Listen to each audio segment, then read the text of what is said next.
You know, the world around us is in constant motion. Things are always growing or cooling down or falling. They're always changing. But what if I told you there's a kind of secret language that can describe all of it? Well, today we're going to learn the basics of that language. We're talking about differential equations. So just think about this for a second. You've got a cup of coffee that's cooling off, a population that's getting bigger, and an apple falling from a tree. I mean, at first glance, they seem totally unrelated, right? But they actually share a really deep, fundamental secret. So, what could it possibly be?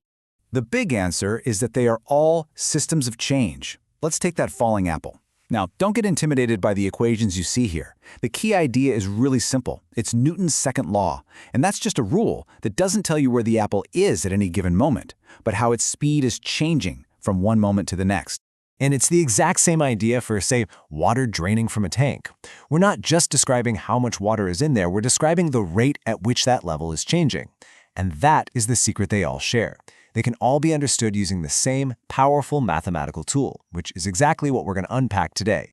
So let's learn how to speak this language. It's all about rates, and we express it through something called mathematical models. Okay, so what in the world is a mathematical model? Honestly, it's a lot simpler than it sounds. It's really just a way of describing a system, taking a messy, real-world thing and translating it into the nice, clean, precise language of math. And the hero of all these models is the differential equation. Okay, I know that definition looks a little intense, but don't worry about it. That word derivatives, it's just a fancy term for rates of change. So really, a differential equation is just an equation that's all about how stuff changes. That's it. Let's make this real with something like population growth. Take a look at this equation. That dp over dt part on the left, that's just the calculus way of writing the rate of change of the population. And the p on the right is just the population itself. So the whole thing is basically saying that the rate of change is directly related to the current population. Or in plain English, the more people you have, the faster the population is going to grow. See? It's a pretty simple idea captured in one powerful little equation.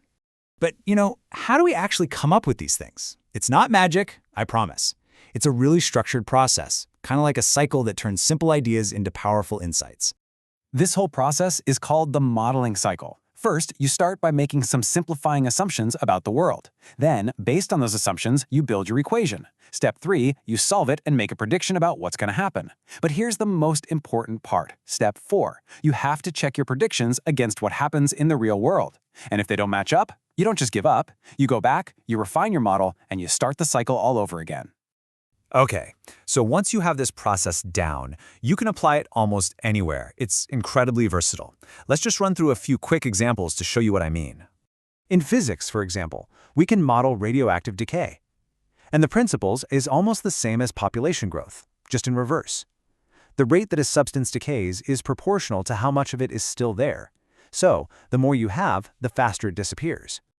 In engineering, this equation might look really complex, but it's describing something we use every single day, the flow of electricity in a circuit.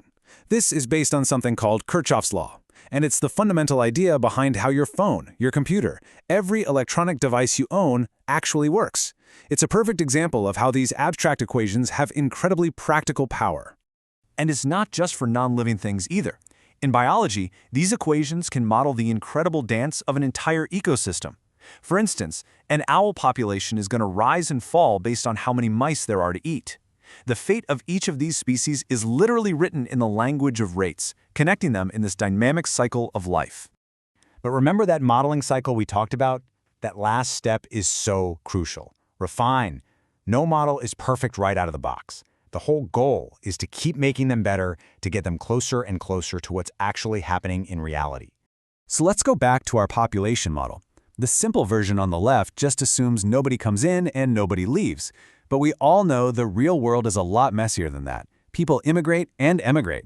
So by adding just one more little term to our equation, like this r here, to represent people leaving, our model instantly becomes more accurate. It gets one step closer to the real world. And that really gets to the heart of it. A mathematical model isn't supposed to be some perfect crystal ball that predicts the future flawlessly. It's a powerful starting point. It's a tool that helps us understand, that lets us ask what if, and lets us get progressively closer to the truth through that cycle of refinement.